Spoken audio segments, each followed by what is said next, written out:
Look at your neighbor and tell your neighbor, let it go. Come on, look at your neighbor and say, let it go. I can't help it if y'all don't like to talk to your neighbor. You're the one that chose them today. You go talk to your neighbor. Let it go. Say, let it go. Let it go. I'm going to let go of the chain to all the blame. That's what I'm going to title today. Chained to what you blame. Chained to what you blame. I lived my whole life letting the enemy lie to me and tell me all these lies until I got sick and tired of being sick and tired. And I realized nobody's coming to get me. People I thought had my back didn't have my back. Why? Because God wanted to make sure that nobody got the credit for what he was about to do in my life when I finally got my act together. Say, today, I'm breaking the chain to everything that I blame. Is that good or what? Listen to me. You have to break it before it breaks you. I need to say that again, don't I? You got to break it before it breaks you. Well, too late, Kim. I'm already broken. No, you're still here. You are still here. But I think a lot of times we don't look at how far we've come. We just look at how far we got to go because we fell again. I used to be one of those people that I would get it together and then I would fall. And then I'd be like, well, already messed up. Might as well tie another one on. And it was like the enemy was saying, let me just keep knocking you down lower and lower and lower and lower. Because then you have so far to go. But listen to me. You have to break it before it breaks you. What does that mean? You can break it as long as you still got a pulse. When you finally realize the power that you possess, I got a power. And I'm getting up today, and devil, you're going to wish to God you would have taken me out. Because I'm about to show up at Thanksgiving completely different. I'm about to show, they ain't ready for this. They've been sleeping on me. I hope they got their rest. Because I'm getting up free. I'm getting up free. I'm getting up free. I'm not going back to who I used to be. You can talk about me all you want. I might have did everything they said I did. I might be delayed my progress. But today, I serve a God that's like a time machine. When I finally get it together, he said, I already knew. I already knew. November 2023, you were going to get up again. You were going to take back your power. And I'm going to take you and elevate you from the back of the line to the front of the line. I'm going to repackage you, baby. Why? Because you made it. You made it. That thing that should have killed you. You made it. They wrote you off, but he wrote you back on. You made it. You made it. Somebody better lean back in your seat. I made it.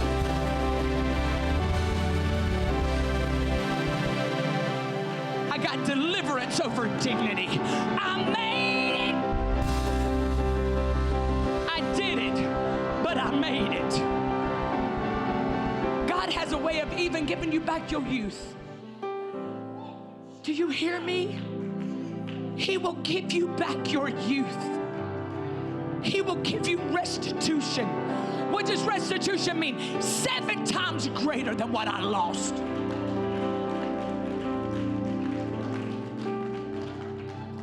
Seven. I don't want what I lost because I lost to Anne Marie. I want 7 times greater. Tell your neighbor this. Jesus is a healer. Come on, tell your neighbor, Jesus is a healer. You better say it loud today because some of you forgot. Jesus is my healer. Jesus is my antidote. Jesus is my drug. Jesus is my Red Bull. When others walk out, Jesus walks in. Because he knew before I ever came out of that little woman, he knew on August the 29th, I was going to come out butt first, and I was going to come out and the doctor's going to hear, "Wah!" But hell, her purpose, destiny,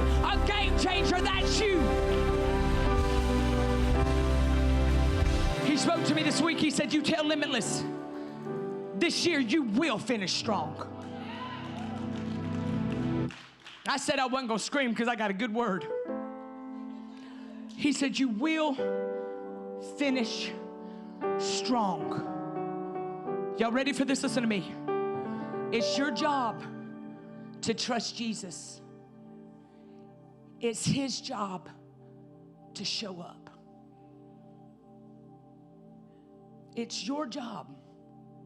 You cannot go through life fear and faith. You can't have both.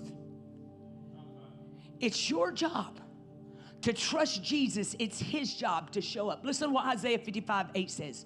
I'm going to go 55:8 through 9. It says, for my thoughts are not your thoughts, neither are your ways my ways, declares the Lord. As the heavens are higher than the earth, so are my ways higher than your ways.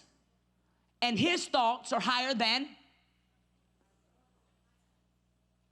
So if you're living here, you ain't prophesying this scripture.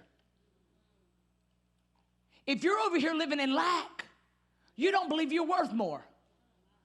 You're living in loveless relationships, it's because you don't realize that you are love. That you have the capability as a child of God to change the trajectory of your life at any given second. What does that mean? Swallowing your pride, living in humility, allowing yourself to stop regurgitating and start praising your way out. What does that mean? That means anytime anything is being birthed in the spirit, there's always like an earthquake before in your life. Before you ever go into another, it's almost like a spaceship. And you can be in Florida and feel when the spaceship goes into orbit because of the magnitude of that thing going into another realm of the earth. That's the same thing with you. Nothing is ever birthed by, oh, just feels so good. Anytime that you're about to go into another sphere, this is why you got to stop saying stuff like, I wish God didn't trust me so much. He does. But a lot of times we're so used to living in lack that we become okay living there.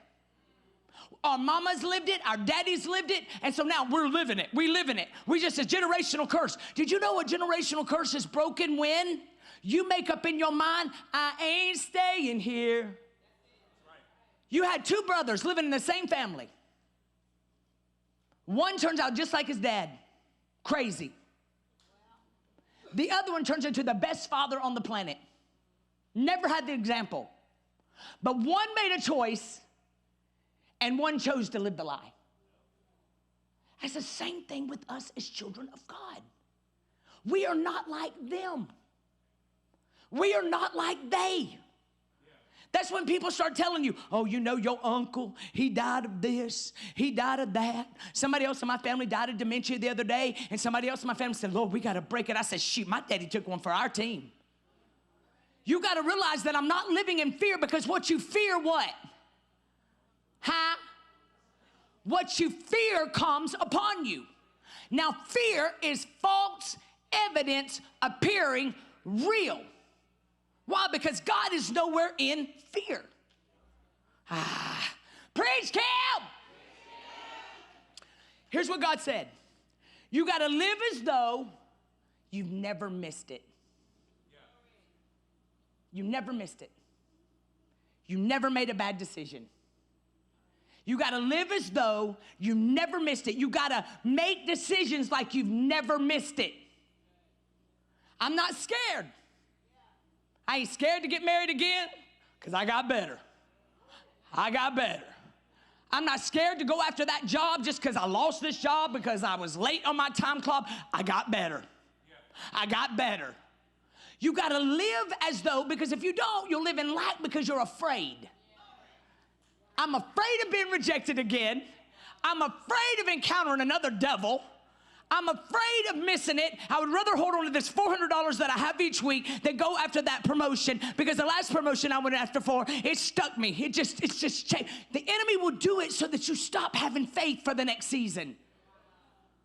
The enemy comes to steal, kill, and destroy.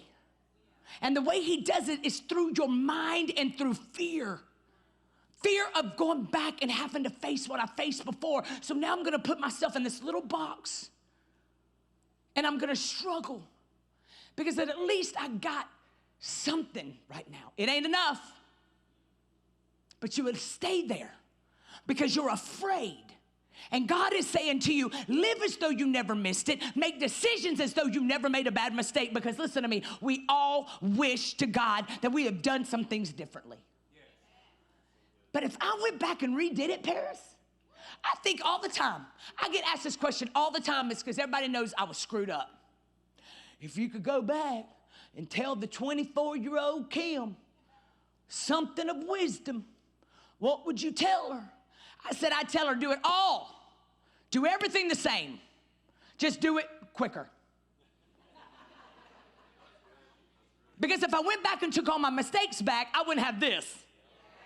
Because when I was walking through my hell and everybody was talking about me, I got free from you. I got free from you. And people please, and then what people think about us is the one thing that keeps us back. And before we know it, what's on them jumps on us. They cooties jump right on us. Oh, I'm going to show them. When you walk through hell and you come out on fire,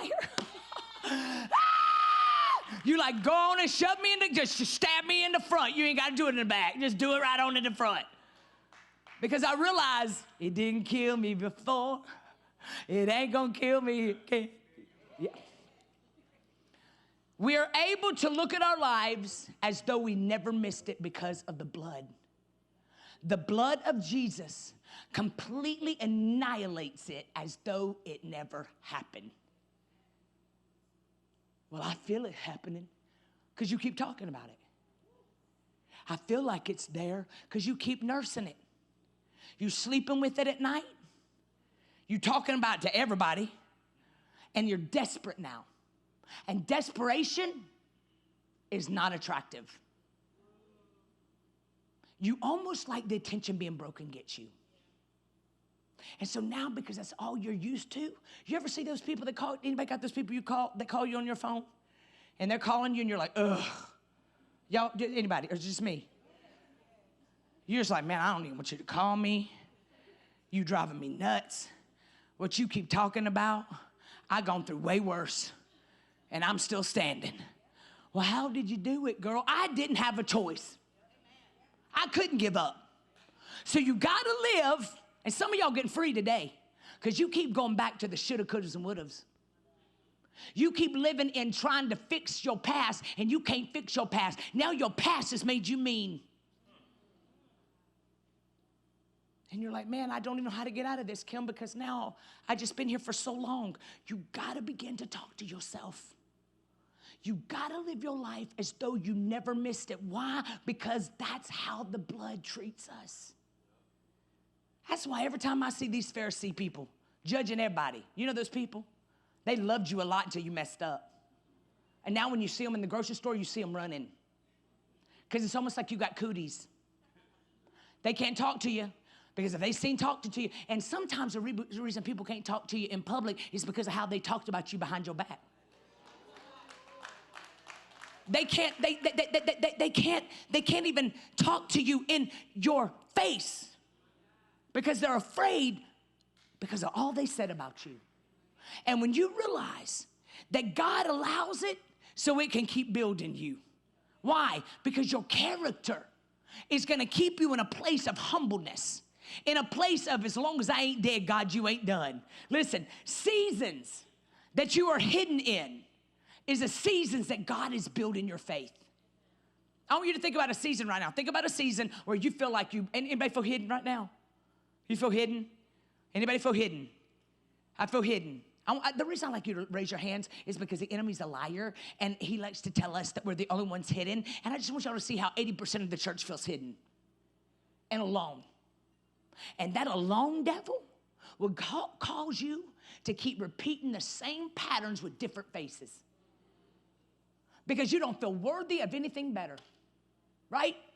So I've even been guilty in some seasons of my life where I have uncovered myself in a season that I was supposed to be hidden because it wasn't happening quick enough. And when I finally got to that place where I realized there was a lesson in everything that I'm going through, and I got to allow myself, I need my attitude fixed. I need my spirit fixed. And until I allow myself to get these places in me healed, then he'll keep letting it happen in my life because he knows I can handle it, and he knows I'm a fighter. But I got to get to a place where I don't lay in it longer than I need to. So I began to practice, probably about 4 years ago. I began to practice that every time something came at me, I would bounce back like this. In the spirit, I would see myself sliding down the back of the door. But it lasted 2 minutes. Because I realized I got this rule that you got 3 minutes. 3 minutes. They're going to talk about you. They're going to be ugly to you. But you got 3 minutes to decide, am I letting it get inside me or I'm going to let it bounce off of me? Because once I let it get inside me, it starts becoming infection. And then what's on them gets on me. That's why some of you ain't free, because you've allowed what they had on them to get on you. And did you know you don't bother people that don't like you? So all those memes that you've been posting for that one person, they're not even looking at your profile. We're all having to listen to your memes. We're like, God, I don't even know what she's going through. But man, it was when I started realizing that most of the stuff I was posting, bye Felicia.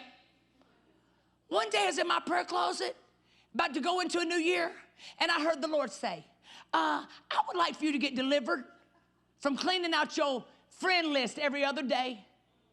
Because obviously you got a problem with picking your friends. Because everybody hates on you all the time. And that's all you're talking about is haters. And I'm the kind of God that redeems. So every time you're saying, bye, Felicia, those people that you're saying it to ain't even watching you. Because they don't like you. And when you get to a place where you realize everybody ain't gonna like you, and that's okay because you don't like everybody. Ain't that freeing? I don't like everybody, and it's okay if you don't like me. I ain't gonna let it get inside me, and I'm gonna love you. I'm gonna send you a box lunch. You ain't sitting at my table, though. Right?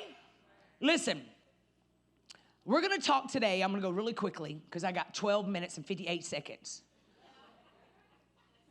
I started realizing when I was putting this sermon together that I had a hard time with not seeing snakes in my face, even while they were hissing.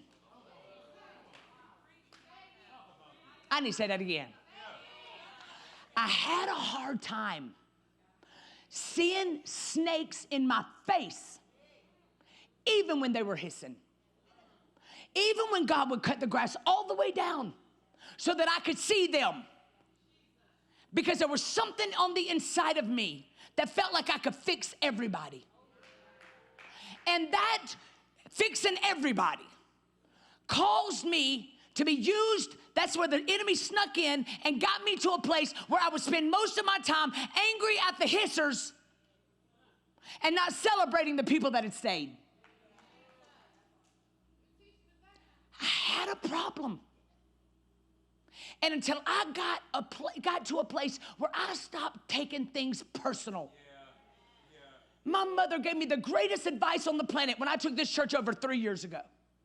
She said, Kimberly, because it's the ones that you do the most for that will walk out on you. It's the ones that say, I ain't never gonna leave you. I'm riding with you. You the one that gonna leave first. And Mimi would always tell me, girl, don't take it personal. It's spiritual. Most people don't even realize they're hissing because of the doors that they have opened in their lives. And the enemy is using it. So today, I want to take you to the text. I'm going to go to Genesis 15 until I get done reading. And as we're walking into Joseph's life, he's 56. He is in the halftime of his life. making a decision about how he's going to handle his enemies that are still hissing in his face when he's got the power to ruin them. The Bible says that he will place the enemies front and center. But the problem is, when we ain't got no discernment to see that they're still hissing, what are you going to do with it? Are you going to let it revert you back to who you used to be? Are you going to realize that God just used it because you got more character than their lies? So as we walk into his life, let's read it. They haven't changed. Some of y'all going to encounter these people at Thanksgiving. They haven't changed. They don't like you because they don't like themselves. And you're going to have to stand before them as a child of God. That mean I got to put up with it for 24 hours? Yeah. Because you may be the gift that keeps on giving to them. Listen to what it says. It says, but now that their father was dead, Joseph's brothers became fearful. Now Joseph will show his anger and pay us back, they said. Because most of the time the haters are trying to handle you the way they would handle you. So that's why they come defensive. So now Joseph will show his anger and pay us back for all the wrong we did to him. He is 56 years old, Joseph is at this time. He's going to show us and pay us back. So they sent a message to Joseph. Said, before your father died, he instructed us to say to you, please forgive your brothers for the great wrong they did to you. Lies. You forget you already threw me in a pit. You sold me for nothing. You could at least got some money out of me. And now you're going to lie to me and tell me that my daddy is saying to forgive you? Oh, I can imagine that internal. Joseph he is literally the GOAT.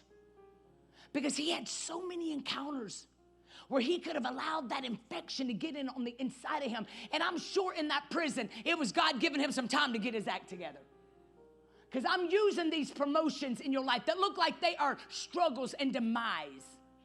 It says, all of a sudden they're saying to him, your father died. He instructed us to say to you, please forgive your brothers for the great wrong they did to you, for their sin is treating you so cruelly. So we, the servants of the God of your father, beg you to forgive our sin. Now y'all got to remember, this dude is now the king. Joseph has been elevated to king, and the very people that sold him out and started his demise, started the cruelty of his lineage, of his life for all those years, are standing in front of him, and he's got the capability to fry them. How many of y'all always have receipts?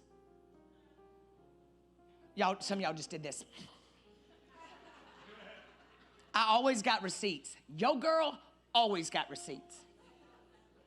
I can sink a ship. Why? Because I ain't going to hell for nobody. So when you start lying on me, I want to get on a live and I want to throw you under the bus with my millions of followers.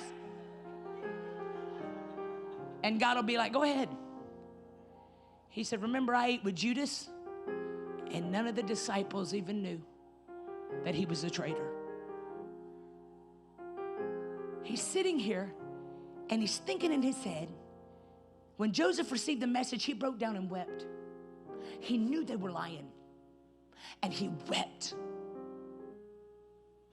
He didn't weep because I'm about to kill him. I'm about to kill them. I'm about to stomp. No, he wept because those were his brothers. How could you still lie on me? How could you still think that you could get away? You ain't learned nothing. You gotta stop expecting you from other people.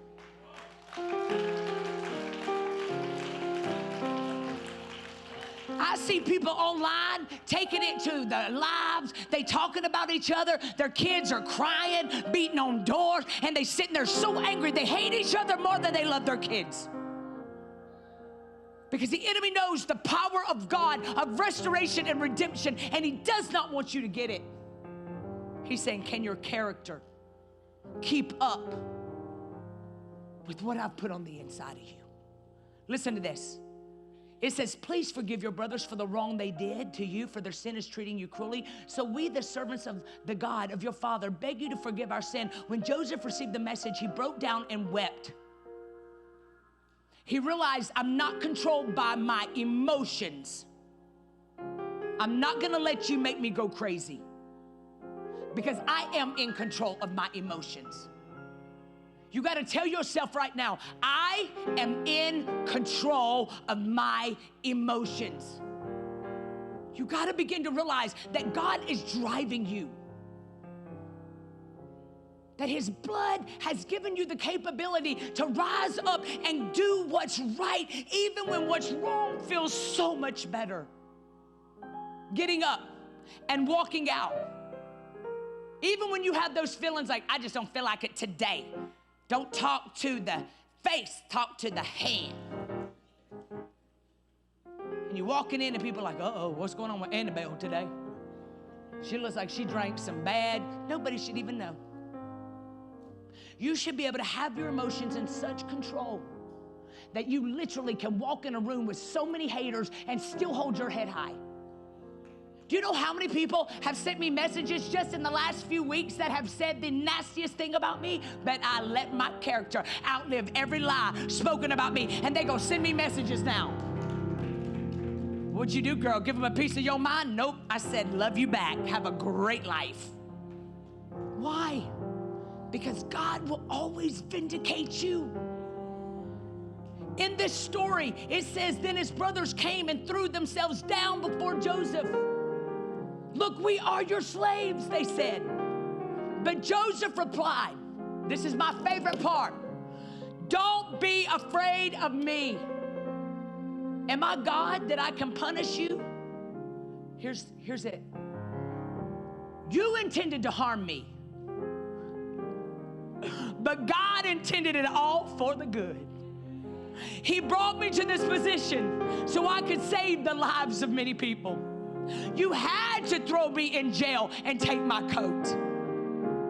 And while I'm in jail, I'm crying out, begging people to come in and give me vindication. And nobody does what they said they were going to do. They said they were going to save me, but they didn't save me. I bet you he was having some come to Jesus talks in that jail. Where are you at, God? Why aren't you vindicating me? And then Potiphar's wife wanted him because he was a bow chicka wow wow. The Bible said he was fine. And she's like, yummy. Come to mama. He said, girl, bye. He said, you ain't taking my character. He fled and she kept his coat, but she couldn't keep his character. He got thrown back in jail again. Some of you quit after the first time God don't show up. And he's over here building your testimony. He had to go to prison. He had to fall apart. He probably had some attitude issues. And God said, I'm going to lock you away. I'm going to hide you for a season. Because after I hide you, then I'm going to give you another coat. But this coat ain't going to be from your daddy. This coat is going to be a king's coat. And I'm going to put you in a position that if I wouldn't have allowed you to go to hell and come out on fire, you would have never been able to accomplish what I'm about to bring out in you. You had to go to hell. You had to walk it. Because God trusted you. Y'all got to remember, they didn't even recognize Joseph the first time around. He was so blessed that he had Pharaoh's coat on. He had a king's coat. It wasn't his daddy's. It was another coat that was probably way more Versace. Because God will always elevate you if you will let your character keep getting back up one more time. If you will take inventory and stop letting people that wake up with bad head like you, bad breath like you, that are, oh my gosh, they are so miserable. They live to mess you up. And you can kill them with kindness. Today when I was back in that office talking to my sons, I said, said, I always know when my sermon's right. Because my babies will come in, be walking through it. And I'll say, babies, this is what God's saying. Take the high road. Always take the high road. Let them die. Let them die. You praying for God to kill them with a train. He like, let it go. Let it go. It took the haters to get you in a position. Hello, Shadrach, Meshach, and Abednego. Hello, Daniel in the lion's den. It had to happen so that God would get you in the position that you are needed to get in. See, God always has a code for you if you keep your character right. This whole week, I've been thinking about, I did everything they said I did. I still have to lay hands on myself. Because I tell you, I'm from the south side of heaven. I'm trying to get over there with Jesus. But ever so often, you can say whatever you want to say about me, but you talk about my family, or you talk about my people I love. I'm going to take my shoes off and my earrings, and all of a sudden I'm going to think I'm Medea. And then God got to call me back. Do you hear me? Because when you got a great call on your life, the enemy will come to steal, kill, and destroy any way he can. And you got to realize, if it left, it wasn't God. If it moved out, it wasn't God. If it happened, it wasn't God. If it goes against what you want, it wasn't God. Why? Because God has a propensity of giving you reciprocity. He's going to give you reciprocity. What does that mean? Vindication. But he can't do it if you keep talking about it. You've talked about it long enough. Ever so often, I'll wake up and I'll feel something vex in my spirit. You ever been there? It's like you just know somebody coming at you. You don't know what, but you feel it. And all of a sudden, you want to be on the wrong side of the bed. I will literally be walking around my house. Waymaker, miracle worker, promise keeper, light in the darkness. I will literally begin to sing worship songs and praise songs that will begin to lift my spirit and let me remember that it's taken this to get me here. I'm not collapsing here. I'm not going to stay here. I'm going to get up and praise my way out. Why? Because God has a code for me on a whole nother level if I allow it to boost me into the next atmosphere. If I keep my character, you can have my coat. You can do whatever you got to do, say whatever you got to say. If I keep my senses of whose I am, it doesn't matter who you say I am. I can go through things that would have killed someone's character. It would have taken them out, but it's getting me rebooted. Today, listen to me. You have to walk through some things that you thought was going to tear you apart in order for you to be elevated to where God wants you to go. You can't let it get in you. You got to let it get outside of you. You got to begin to prophesy over yourself. You got to begin to decree and declare over yourself. You got to begin to look in the mirror every day and stop waiting for somebody else to do it. You got to look in that mirror every day and say, I'm the head and not the tail. I'm the top and not the bottom. No weapon, Isaiah 54, no weapon formed against me shall prosper. I was built for this. I'm a machine. I'm a machine. I'm a machine. Does it hurt? Yeah. Am I getting through it? Yeah. Am I going to walk through a bad day ever so often? Yeah. But it ain't going to keep me down. Why? Because I am the head and not the tail. Stop being a victim in something that was making you a bestseller. Stop stalking them on Facebook. Joseph had the character of a king. You have the character of a queen and a king. You got to get out of your feelings and into some healing. Can your character outlive every lie that's ever spoken about you? Can you allow your fruit to speak for you? If you can get your head wrapped around that I am God's idea and that he's already given me the title deed, what does that mean? You ain't even got to beg for it. You ain't got to beg for great. You ain't got to beg for fame. You ain't got to beg for multi-millions. He said, I've given you the title deed. You are my idea. You are God's idea. And you know what God's idea is? Not walking in depression. Not living in fear. Not living in worry. You know what chained to what blame looks like? Y'all ready for this? Bitterness. Divorce. Bondages. Depression. Feeling overlooked. Feeling lost. You got control issues.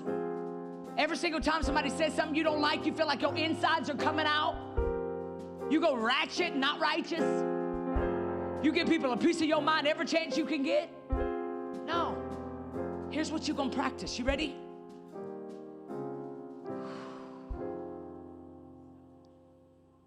Because God gave you everything you need. It's called the blood.